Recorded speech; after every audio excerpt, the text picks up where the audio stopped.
কাল গিয়েছিলাম অরিনের শুভ অন্নপ্রাশনে, আর সেখানে কী কী মেনু হয়েছিল চলো তোমাদের সাথে শেয়ার করি। এটা ছিল মেনু, তোমরা পজ করে দেখে নিতে পারো। প্রথমেই দিয়েছিল লবণ আর লেবু, তারপর দিয়েছিল স্যালাড সস, তারপর এসেছিল চিকেন কাটলেট, তারপর ছিল বাসন্তী পোলাও আর চিকেন রেজালা। এই কম্বিনেশনটা সকলেরই ফেভারিট। তারপর ছিল সাদা ভাত আর মুগ ডাল, তারপর ছিল চিংড়ি আলু পোস্ত।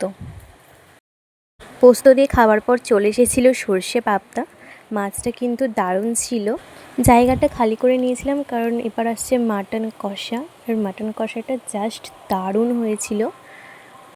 তারপর ছিল ফ্রুট চাটনি আর তার সাথে পাঁপড়।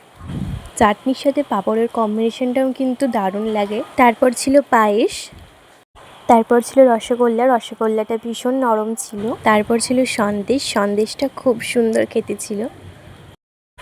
লাস্ট ছিল আইসক্রিম আর পানি।